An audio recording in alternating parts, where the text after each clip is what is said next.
Saabalwanyi onkoze otya Saabalwanyi omutiitiizi naye olaba Saabalwanyi ono w'e Uganda agamba yayita mu ttanuulu naye nze nkakasa ttanuulu eno baali tebannagiteekamu muliro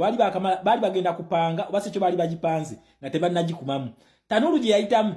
bannange Museveni ne Kagame busajja butiitiizi kyova olaba kiri kitabani kye okuva lwe baakiwa obwa CDF achievement gye yakafuna okuva lwe yayingira obwa CDF ku magye kukuba Edi Mutwe yokka ya achievement gye yakakola bwe bamutume Congo mu operation Shuja yajjayo ngoye na bisigiri okitegera ekintu ekyo bano babadde nga tebafunanga ku challenge ali serious eyabadde yewana tife tulina UPDF sibanyinnwanyi fe tuli Congo tuli Somalia tuli South Sudan kakati bafunye omuntu ali serious kali katoke kali kasaba temwaka ke Rwanda kamaze okwogera ebintu tetumanyi ba agreement ena standinga Tshisekedi yakoze deployment wamaze kola deployment kikyakoze wano olaba kino kididigi kijeno bigodo kikoze open border oshigira open border kigude border ya Uganda kati M23 erina kuyitira Uganda badde Rwanda obesigala mu Uganda obadde Rwanda katonda yamanyi naye nga atidde Tshisekedi kye yabakoze oyo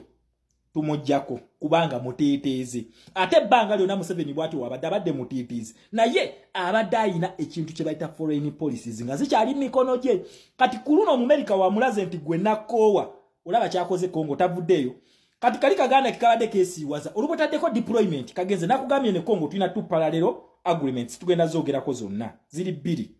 eri eyo mu America yawedde kati kano Kafarage kabadde kagamba musimanyi obe na standinga kati nibakalaga nti ejja ku standinga ku mpaka kati bagenda kuyita Uganda lwaki bagenda kuyita Uganda bano bayina exits zibadde 3 ze bayina okuyitamu esooka ekitundu kino bakita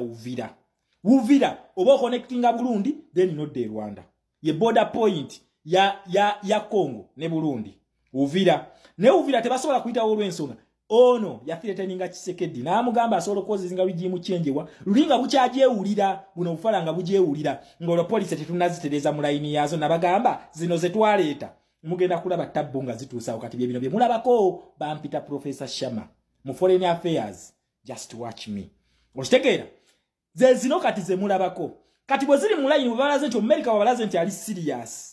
ali serious kuluno bayita Uganda kati Uvira tebasobola kulita era mu nsi muno buli omu weetaaga omukwano nga ndashimiye owa Rwanda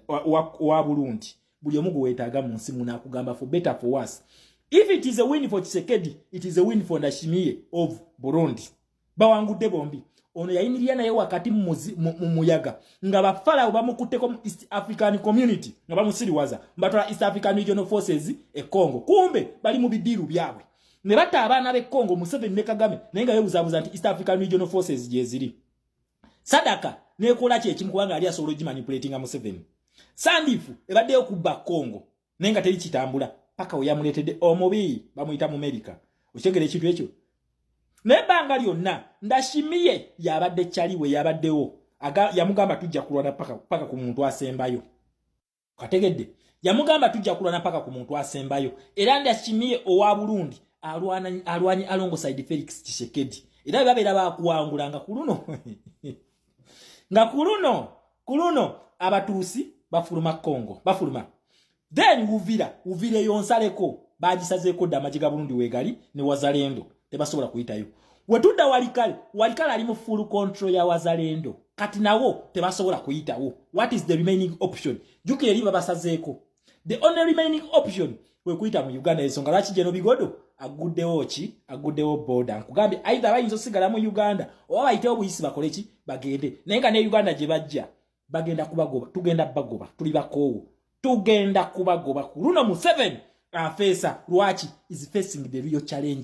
real challenger nabagamba muna Uganda kati obulako kusindika busindisi nkidamu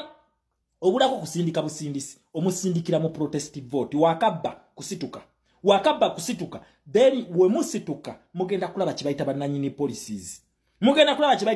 policies tebaze kusinika manyo kyabakoze Congo kyekijja mu Uganda nakugambi bano target yabwe bagala Museveni bamwagala mu video yencha njagala nkulaga engeri jiba making am Museveni bano encha ngenda jikulaga osigere ekintu ekyo so mbadde Justin nkulaga butitizi bwabwe nti bano batitizi era bana Uganda oyo musajja atufuza obumbulo oyo olwokubanga yali yatucreating aka opposition akatusiriwaza nga tetunnakwezuula maanyi gaffe. When we lose fear they lose power. Abaana b'e Congo bwe baluzinze fear, Museveni yaluzinze power, ne Kagame essaawa eno bayitira Uganda bafulume. Then tukatuddeyo ku parallel agreement, eri parallel agreement gye tulina e Doha eri etya kugambye eno M23 mubadde mu Rwanda nga yawaga Nanga ne Makenga nga yabawaga bano Bakongo abali amu bannansi babolukwe abali mu nsi yabolukwe. Jukira bano baliko emisango ja treason. Kakati okwagala okutekingawo stake oba bargaining chip nga bagiwanika nga Museveni wakola mbu Kyagulanyi ngenda kukwatira mu iPod sijja kuwa sente. Museveni asobola okuwaginika bargaining chip kati ne bano kye bakoze bagamye bagala federalism. Basabye Felix Tshisekedi federalism. Batya bamugambye bagala South ne North Kivu eberene bwa governor bayo nga batambulya amateeka ga M23 of which nekisoboka. Ono yabateekako dda n'abagamba it is a terrorist group, rebel group. Era nanga we bamukwatirako bagenda mutemako omutwe. We bamukwatirako bagenda mutemako omutwe. We bakwatira ku Sultani Makenga bagenda mutemako omutwe. Osekera bagenda mutemako omutwe. Kati bano okwagala okuteekawo bargaining chip wakiri babakakanyeko babawe amnesty babajeko giri emisango gye bakola kati nawo kye basaze bagambe twagala federalism. Naye under United Nations tosobola gamba ekibinja kyabayekera kisobola okuwamba akatundu ku government then mwene mukolewo gundi yamwe nedda please tekisoboka unless ngensi nensi be balumbye ne bakola ekintu kye bata annexation. Kagame ne Museveni kye babadde baagala okukola nga baagala kukola annexation of North Kivu, Eastern Democratic Republic of Congo bagitemeko. Musegere ekintu ekyo kati annexation ate mugenda mu kintu kye bayita referendum. Naye njagala mujjukire ekitundu kino ekya North Kivu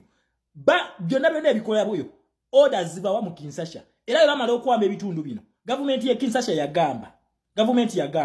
bakole ki bafreezinge activities zonna amafuta okugendayo banka nga tezikyakola byonna ne babifreezinga. Kati bano mbagala bakolere ku mateeka gaabwe nga gakola mu North ne South Kivu of which government enabadda mu kintu kyonna naye nga tekisoboka bali already babalangirira dda ba terrorist group. Then number 2 bano baganye okuyingira amagye ga FARDC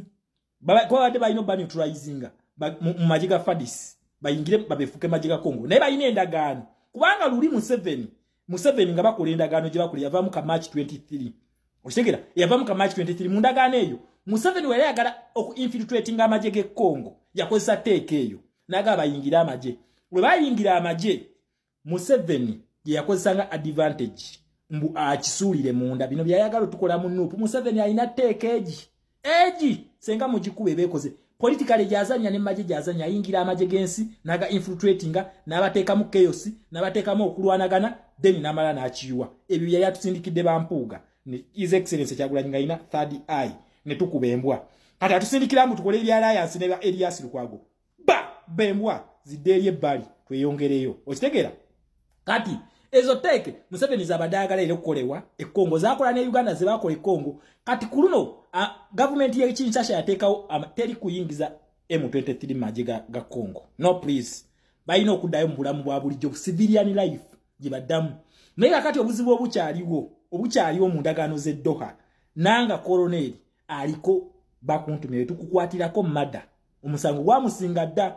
Then Sultani Makenga naye omusango gwa musinga dda bamukwatirako naye kakati banafuye kubanga Kagame alina okufulumanga ayita Uganda aho waayita yensonga lwaki kino kifala kikoze open border munna Uganda tugenda ku protestive vote. Nafe protestive vote lwe lutalo lwaffe olw'abaana b'e Congo abawazalendo lwerwo protestive vote tugenda kanoonya tugenda kukalonda tugenda kukakuma tugenda kukagoberera wakabba tukabanje senga tukabanja awo lwaki reflectinga back mu ndagaano y'olukumulenda bakugamba nti balinnyeko naye olunaku lwe banaasituka fe okufiirwa interest zaffe bw'ovaawo olina obbaddiza amaanyi ago his excellence Kyagulanyi yagaza okusadda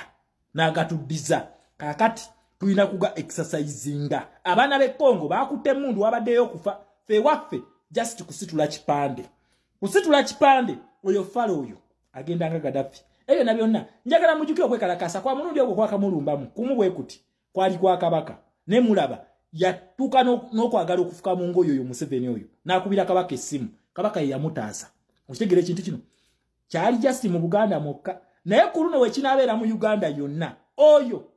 Museveni oyo gwe mmanyi obutiitizibwe nga abazungu bamuvuddemu just watch the space tugenda mu protest vote so fundraising kweri twagala sente